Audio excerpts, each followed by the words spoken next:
Saya awali ini dari sini, dari atas. Proyek sains data kelima, ini scikit-learn. Dia library machine learning untuk Python yang free. Di Google Colab sudah terinstall sehingga kita tinggal panggil saja.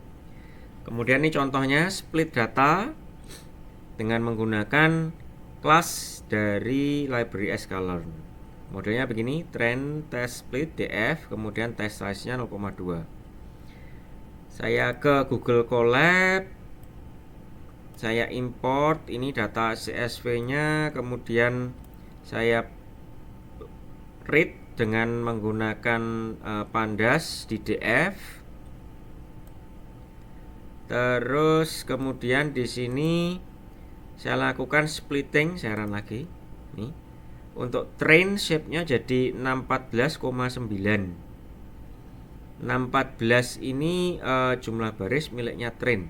Sebentar, saya cari jumlah baris untuk. Nah, di sini. Ini jumlah baris untuk normalnya 768. 80% dari 768 ini angkanya yang didapat adalah 614. Ini untuk train. Untuk tes sisanya sekitar seratusan sekian. Setelah kita pisah train dan test, maka yang dilakukan adalah kita membagi lagi menjadi X dan Y. Karena di sini yang hendak saya contohkan di sini adalah saya hendak menggunakan library yang sederhana, yaitu regresi, di mana regresi itu dia butuh variabel input X dan targetnya Y.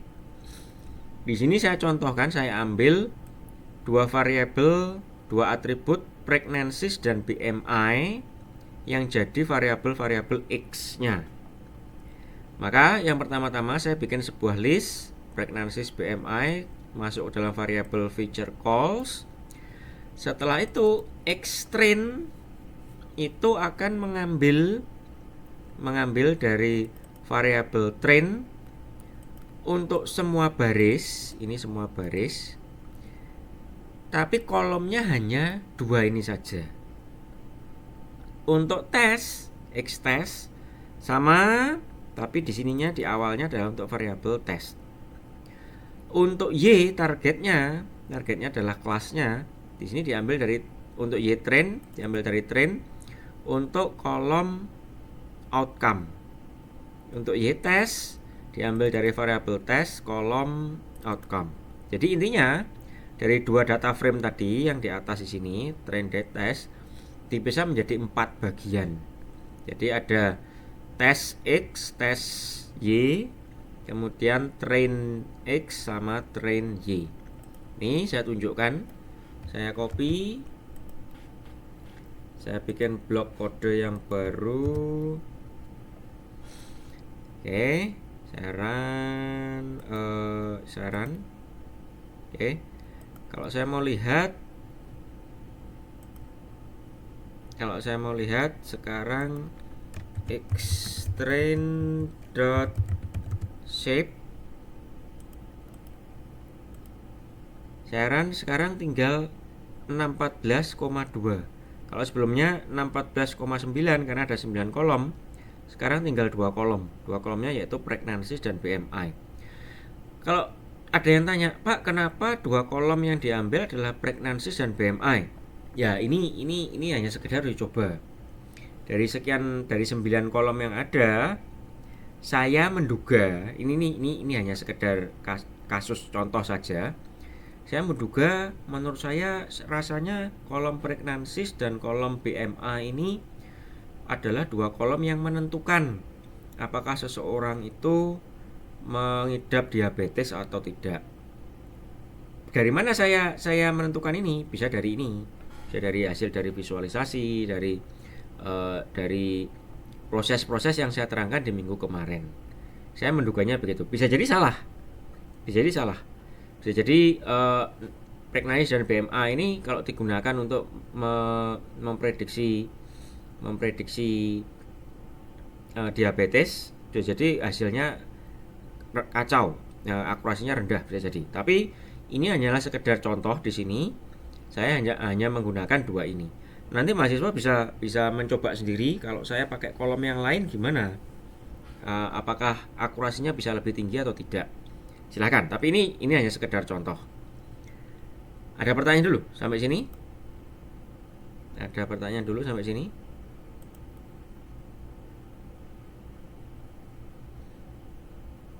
Oke, lanjut. Terus ini contoh pemodelan dengan menggunakan logistic regression. Ada kelas logistic regression yang siap kita gunakan di eskalon di linear model. Langkahnya selalu adalah kita menginstansiasi modelnya dulu. Ini ketika diinstal, kita instansiasi, kita terima objeknya di logreg. Nih saya kasih nama logreg. Setelah itu trainingnya kita menggunakan metode fit, menggunakan data train yaitu X-train dan Y-train. Ini sebagai sisi X-nya, ini sebagai targetnya Y-nya. Oke, saya coba saya run di Google Colab.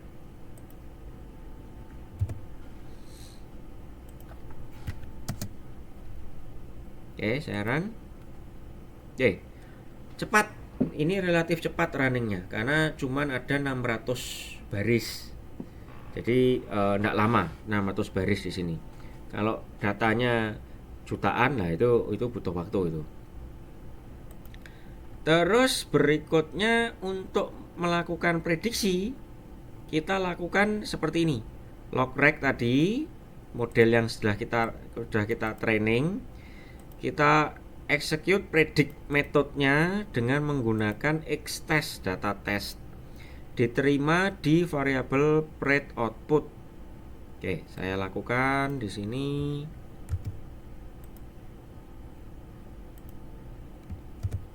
Saya run. Cepat juga karena X-test juga ukurannya cuma 150-an baris, jadi tidak banyak. Berikutnya gimana mengevaluasinya? Di sini yang saya contohkan di sini, saya tidak menggunakan skor akurasi.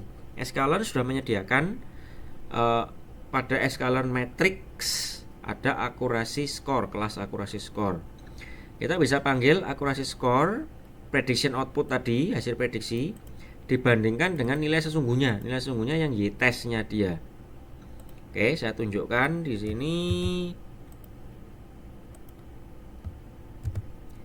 Saya run. Ups, saya belum mengikutkan importnya.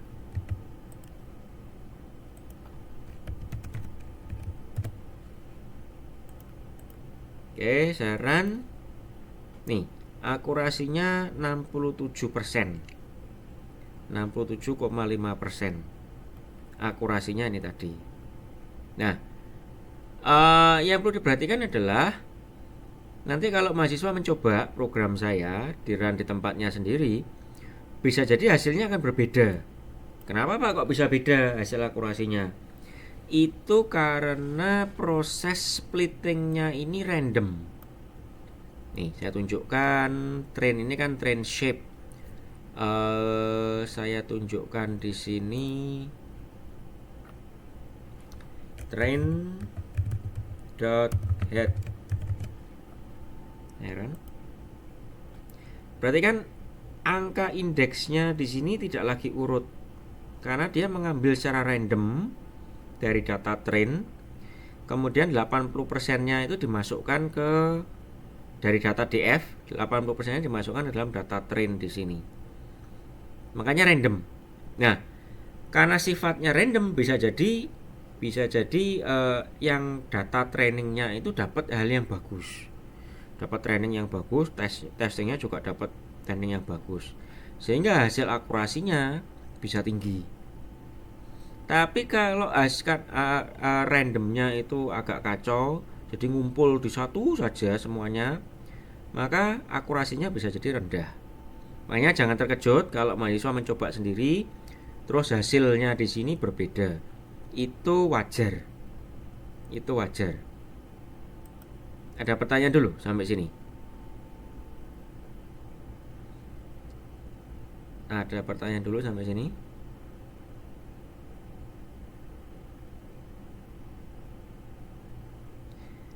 Oke. Terus berikutnya metode evaluasi lain itu bisa dibaca di di website ini. Ini model evaluasi metode-metode machine learning data mining yang disediakan di Escalon itu banyak. Jadi bisa didalami sendiri di sini. Terus kemudian materi terkait tentang Escalon. Ini saya kasih 2 link.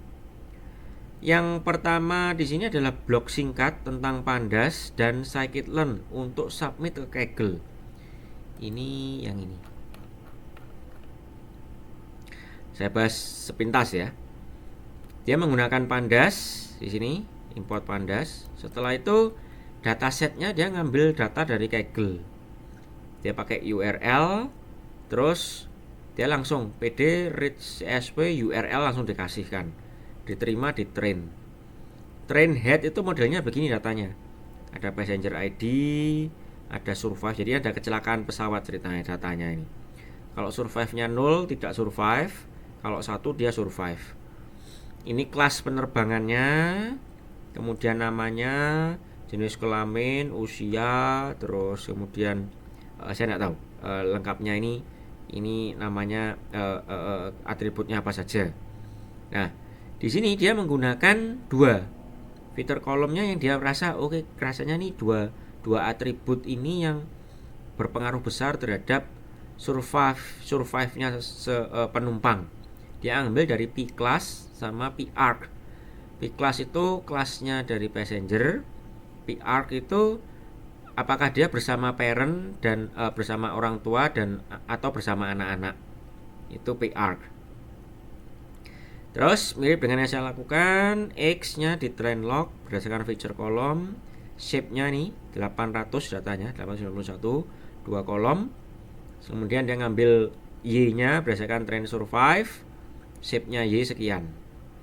Setelah itu diimport, diinstansiasi, di feed. Terus dia ngambil testingnya. Ini kan sudah siap, modelnya sudah di training. Dia ngambil data tes dari Kaggle sama pd read csv langsung dikasih URL-nya. Testingnya ini data testingnya dia. Setelah itu diambil sama xnew-nya, shape-nya sekian 400, ini 418,2. Terus disuruh prediksi. Predict xnew diterima oleh new predicted class. Inilah yang disubmit ke Kaggle setelah diformat. Dia tidak punya data kayak saya, Y-test di sini dia tidak punya. Karena harus submit ke Kaggle untuk mengetahui hasil trainingan saya ini akurasinya seberapa. Itu harus submit. Nah, hanya saja Kaggle menerima submission itu harus dengan format tertentu. Nih, dia minta 2 kolom. Kolom pertama kelasnya, terus setelah itu passenger ID. Ada 2. Maka dia buat Kaggle data, PD data frame, dikasih passenger ID dari tes passenger ID. Setelah itu survive itu berdasarkan new predicted class di sini. Terus set index passenger ID. Setelah itu Kaggle data di save dalam format CSV dengan namanya sub CSV. Nah, sub CSV inilah nanti yang disubmit dikirim ke Kaggle. Sub CSV ini nanti yang dinilai oleh Kaggle akurasinya berapa, diletakkan dalam leaderboardnya dia. Nah, kalau mau disimpan hasil trainingnya dia tadi bisa dengan menggunakan mekanisme pickle. Train to pickle, ini pickle PKL. Kalau mau dibaca lagi, read pickle. Sampai sini ada pertanyaan. Jadi mekanismenya seperti itu. Ngambil datanya, terus kemudian melakukan pemilihan atribut. Dia nggak ngomong tentang data cleaning, tentang kalau ada data yang kosong gimana, dia nggak ngomong. Langsung diambil, terus dia proses. Setelah itu hasilnya di format sesuai dengan permintaan Kaggle, terus dibuat CSV-nya itulah yang di submit ke Kaggle. Ada pertanyaan? Ada pertanyaan?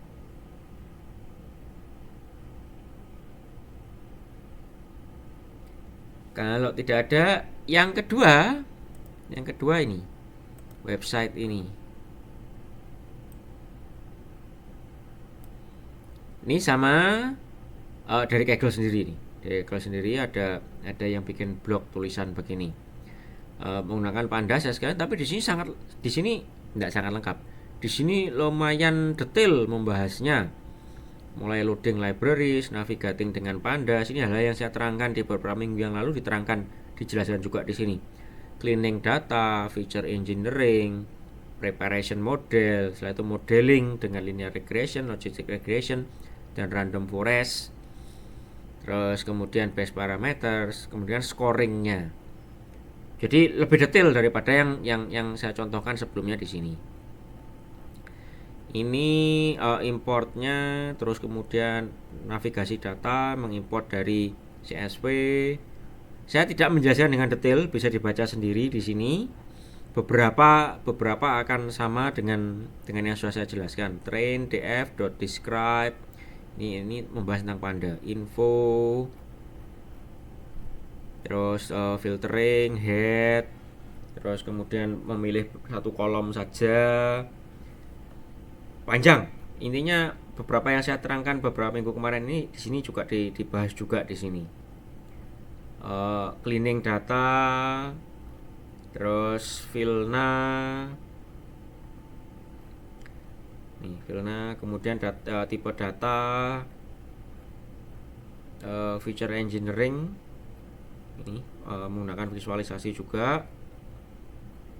Terus apa lagi di sini? Kalau mau menggunakan lambda, kalau mau mentransformasi nilai data, terus mau scaling, apa lagi? Ya, scaling. Intinya tidak saya jelaskan, bisa dibaca sendiri di sini penjelasannya, karena dia ini yang lebih detail. Ini membagi dataset, training dan testing. Ada juga yang training, terus kemudian ada validasi juga. Terus ini modelingnya, regresi, fitting linear model, seperti yang barusan saya lakukan. Terus klasifikasi, terus kemudian confusion metric, termasuk dia ngasih program gimana membuat confusion metric di sini dalam bentuk satu metode yang bisa dipanggil. Nih tampilannya nanti seperti ini. Terus kemudian scoring, mekanisme scoring, prediction, terus kurva log loss, kurva ROC. Tidak saya jelaskan, tapi bisa dibaca sendiri. Ada pertanyaan sampai sini? Ada pertanyaan sampai sini?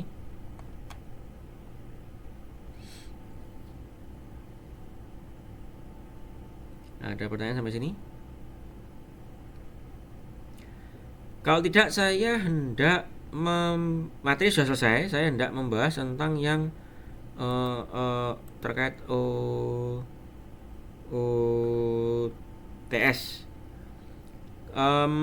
Saya sudah memberikan link Google Form untuk menulis kelompok UTS. Nah, di sini saya hendak tunjukkan dulu sebentar ini. Sampai dengan sejauh ini kelompok-kelompok mana saja yang sudah mengisi.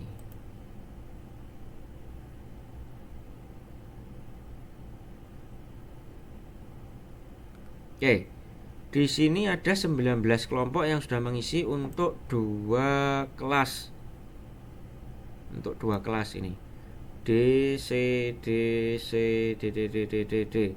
Nah, ini yang perlu saya komentari adalah yang belum mengisi, segera mengisi. Karena saya mau set minggu depan setiap kelompok sudah harus submit draft proposalnya. Dan ini saya mau mengkomentari dulu yang sudah masuk. Kemarin di kelas 1-nya sudah saya komentari, terus beberapa sudah mensubmit ulang. Jadi nanti kalau yang saya komentari ternyata itu kelompoknya, coba submit ulang. Tapi ya kalau yang belum submit, perhatikan baik-baik supaya nanti tidak submit ulang lagi. Jadi di sini datasetnya sama topik proyek, ini dua hal yang saya perhatikan, dua kolom yang saya perhatikan. Kalau datasetnya ngasih cuman citra tomat begini, ini akan saya minta submit ulang. Karena citra tomatnya tidak bisa saya lihat. Maksudnya gini, ya saya tidak akan melihat satu-satu. Cuman kalau citra tomatnya ternyata cuman 10 pixel kali 10 pixel, terus jumlah citranya cuman 10 buah, itu jelas saya tolak. Maka dari itu supaya yang kayak begini tidak saya tolak, kasih linknya. Nih, ini akhirnya ada yang ngasih linknya ini, submit ulang. Jadi kalaupun citra tomatnya itu tidak ada di internet, dapat sendiri di mana begitu, letakkan di Google Drive. Setelah itu di sharing, linknya dicantumkan di sini supaya saya bisa lihat. Oh ya, kelompok ini datasetnya seperti ini, citranya seperti apa, supaya saya bisa lihat. Seperti juga ini jantung koroner. Jantung koroner ini datanya apa? Data citra kah? Atau data berupa tabel yang kolomnya atributnya misalkan usia, terus kemudian denyut jantung rata-rata, terus kemudian apakah punya penyakit diabetes atau tidak, itu atribut-atributnya, atau citra, atau data yang lain, data EKG, data rekam denyut jantung atau apa datanya di sini. Karena kalau hanya sekedar ditulis jantung koroner begini, saya kesulitan. Ini datanya tipenya apa, jumlahnya berapa, terus atributnya apa saja, itu saya tidak bisa lihat. Maka yang model kayak begini, sekali lagi submit ulang, kasih link datanya dapat dari mana. Atau kalau datanya tidak ada di internet, ya tadi letakkan di Google Drive. Oke. Terus kalau yang semacam ini oke. Ada linknya. Yang begini juga sama, ini jangan ini. Dataset kacang kering di sini ini saya tidak tahu apakah ini berupa citra atau berupa video atau berupa data tabel atau berupa apa, saya tidak tahu. Jumlahnya berapa saya juga tidak bisa lihat. Jadi tolong diupdate. Terus yang ini juga breast cancer Wisconsin diagnostic dataset. Ini bisa jadi kalau saya search ada source-nya, saya ketemu ya. Tapi bisa jadi yang dipakai bukan ini. Jadi mahasiswa dapatnya bukan dari source-nya, dari yang saya lihat, bisa jadi dapat dari secondary source, dari tempat yang berbeda. Dan dataset yang dari tempat yang berbeda itu bisa jadi ada perubahan, sudah ada modifikasi daripada data aslinya. Nah, supaya menghindari ketidakjelasan ini, mendingan kelompok ini submit ulang, terus kasih linknya yang dipakai yang mana. Oke. Bisa dipahami ya? Ini yang datasetnya itu yang seperti apa yang saya minta bisa dipahami? Ada pertanyaan? Ada pertanyaankah tentang dataset? Ada pertanyaankah tentang dataset? Terus kalau tidak ada, saya lanjutkan yang kedua tentang topik. Topiknya perlu ada target atau goal, sama mau pakai metode apa. Itu perlu topiknya, supaya jangan sampai nanti ngomongnya cuman goalnya A tapi metodenya tidak jelas. Contohnya nih, untuk mengklasifikasi tingkat kematangan buah tomat berdasarkan fitur warna menggunakan metode algoritma KNN. Ini oke. Jadi targetnya adalah atau goalnya adalah klasifikasi tingkat kematangan, metodenya KNN. Oke, tidak masalah. Yang kedua, Implementasi machine learning untuk memprediksi penyakit jantung koroner menggunakan metode SVM. Oke. Jadi ini oke juga. Goalnya prediksi. Metodenya SVM. Tidak ada masalah. Terus yang ini, yang ketiga, deteksi gestur tangan untuk si B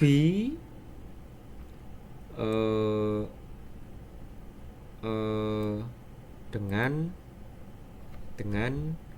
menggunakan metode CNN. Oke, tidak ada masalah. Berikutnya, identifikasi tanaman obat menggunakan CNN. Oke, berarti identification. Oke, tidak ada masalah. Yang masalah yang seperti ini, klasifikasi penyakit kanker payudara. Metodenya apa? Tidak ada. Tolong yang begini, yang merasa ini kelihatannya sudah di-update belum nih ya? Oops.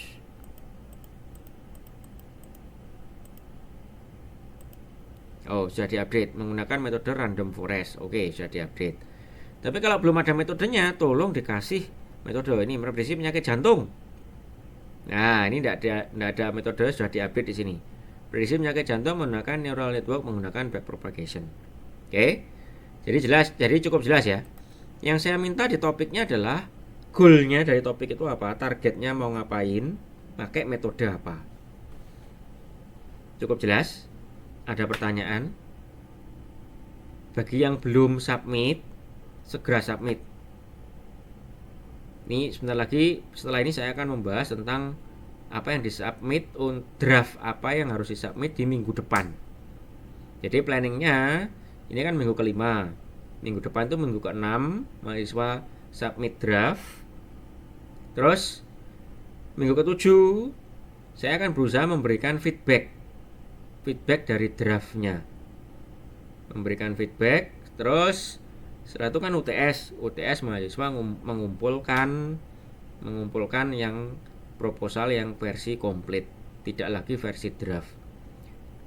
Bentar lagi akan saya jelaskan versi draftnya gimana yang saya minta. Tapi terkait submit di mengisi Google Form, ada pertanyaan.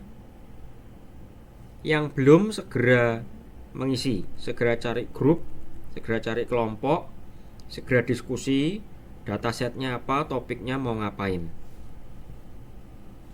Karena minggu depan sudah harus submit draft. Oke, ada pertanyaan? Ada pertanyaan? Oke, terus berikutnya draft. Saya balik ke sini, ke yang materi pertemuan keempat. Di paling bawah itu ada subbab yang harus ada dalam proposal. Untuk bikin draft tidak harus komplit, maksudnya sudah selesai jadi draftnya, namanya aja draft. Cukup bikin Google Doc, terus ini subbabnya ini di copy, 1, 2, 3, 4, 5, 6, 7 subbab ini di copy, diletakkan di paste di Google Doc-nya. Terus diundang teman-temannya, anggota kelompoknya diundang, satu kelompok 4 orang diundang semua. Terus janjian, kamu ngisi ini ya, kamu ngisi datasetnya. Kita kan sudah sepakat kita pakai dataset apa. Kamu jelaskan datasetnya, linknya, terus kemudian ambil contoh-contohnya. Kalau memang image, masukkan ke sana beberapa contoh, terus kasih penjelasan image-nya ini gimana. Kamu yang tanggung jawab ngisi bagian subbab ini. Si B, kamu yang ngisi yang ini, yang business understanding. Kenapa kok ini topiknya ini penting, kenapa kok relevan, terus datasetnya itu pemahamannya gimana, terus harus diapakan ke depan. Kamu tanggung jawab ngisi yang subbab ini. Terus si C, kamu kasih yang ini, kamu ngisi target goalnya mau ngapain, target goalnya. Terus saya sendiri si D, mahasiswa keempat, saya akan mengisi model building. Pre-processing kosong, pengujian kosong, enggak apa-apa, karena masih draft. Si mahasiswa keempat ngisi model building, nanti modelnya nanti pakai tadi misalkan metodenya SVM. SVM itu apa, terus nanti parameter-parameter yang dipakai kira-kira apa, dijelaskan di situ. Kalau sudah selesai, semuanya sudah selesai, bisa saling mengkoreksi satu yang lain. Salah, SVM itu tidak ada parameter ini, adanya parameter ini. Nah, nanti bisa diskusikan, bisa saling mengkoreksi, tidak harus komplit. Setelah itu sudah selesai, tinggal disubmit nanti. Jadi harusnya 30 menit 1 jam itu sudah selesai satu draft. Kalau modelnya seperti itu kerjaannya. Kapan Pak submitnya? Saya belum tentukan harinya. Terkait juga minggu depan itu hari Kamis tanggal merah. Nah, ini topik yang berbeda. Nanti kita ngomong dulu. Planning saya di awal tuh sebenarnya sesuai dengan kelas submit ketika hari kuliah. Ketika hari kuliah, maka hari itu submit. Cuman karena minggu depan tanggal merah, saya belum tentukan. Nanti akan saya kasih pengumuman di Google Classroom kapan submitnya dan di mana submitnya untuk draftnya. Tapi terkait draft ini ada pertanyaan dulu. Terkait draft ini ada pertanyaan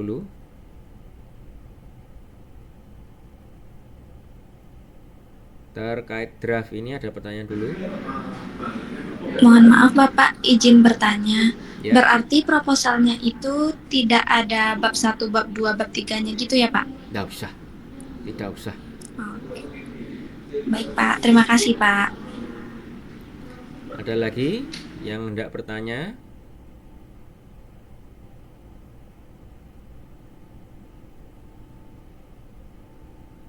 Oke. Terus berikutnya tentang tanggal merah di minggu depan. Kemungkinan tanggal merahnya hari Kamis, sehingga bertepatan dengan kuliah ini. Nah, saya tawarkan 2 alternatif. Alternatif yang pertama adalah tetap kuliah. Kan ini online kuliahnya, jadi tidak harus ke kampus, bisa di rumah masing-masing, tetap online di jam yang sama. Itu pilihan pertama. Pilihan kedua, ngikut kuliah di kelas 1-nya. Kelas 1-nya yang saya ajar ini yang sekarang ini yang hari Rabu jam 9.30 kelas 1-nya.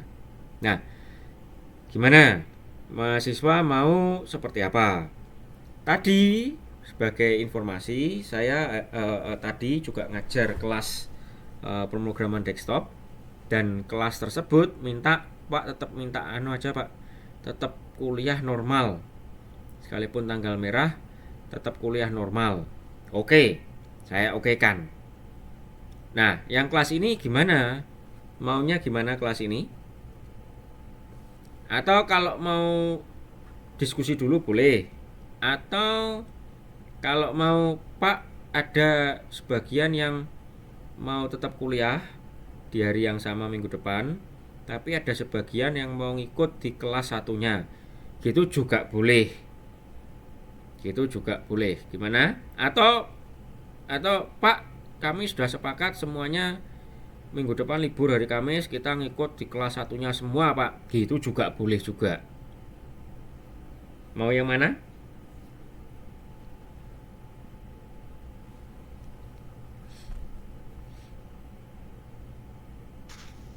Untuk kelas 1-nya itu hari apa Pak? Hari kemarin.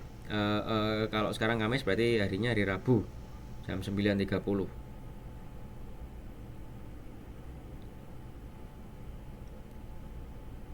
Bagaimana?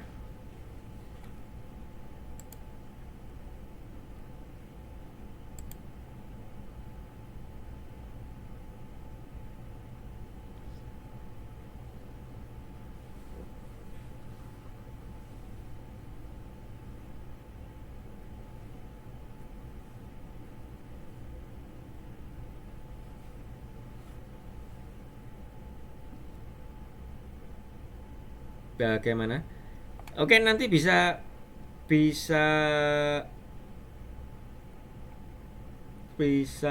dijawab di komentarnya.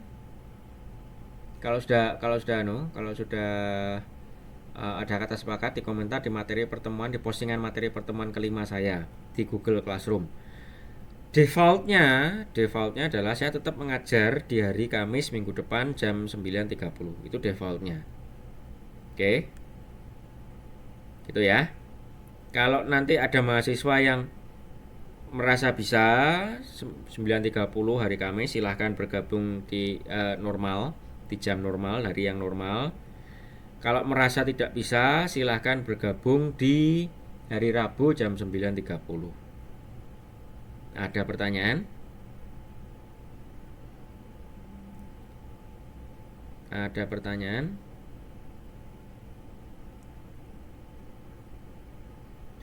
Belum ada Bapak. Kalau memang dua-duanya nggak bisa, Pak, saya benar-benar nggak bisa, Pak. Hari Rabu itu ada perkuliahan, terus kemudian hari Kamis saya nggak bisa.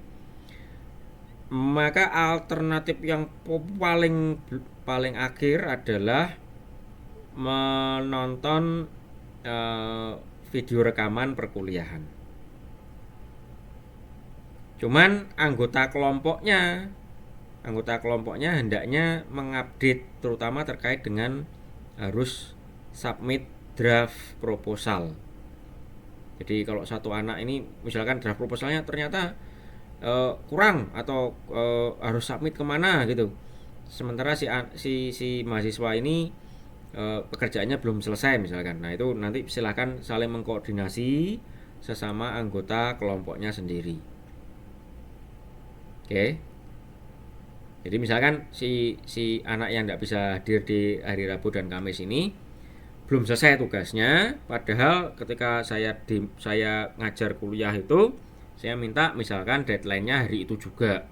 Nah, silahkan nanti anggota kelompoknya yang mengikuti perkuliahan mengingatkan anak tersebut, mahasiswa tersebut. Oke? Ada pertanyaan? Ada pertanyaan? Intinya minggu depan ya, minggu depan submit draft. Sehingga kalau minggu depan mau submit draft, sekarang ini harus segera cari kelompok yang belum punya kelompok, segera cari topik yang belum punya topik, yang belum punya data segera cari data, segera sepakat satu kelompoknya mau ngerjakan apa. Sekali lagi ingat, tidak boleh ada topik yang sama. Tadi ini saya sempat tunjukkan ya. Ini adalah topik-topik yang sudah terpilih. Tidak boleh dipilih lagi topiknya. Topiknya sudah tidak boleh lagi dipilih. Oke. Ada pertanyaan? Ada pertanyaan? Tidak ada Bapak. Oke, maka saya akhiri perkuliahan kita hari ini. Mahasiswa bisa log off.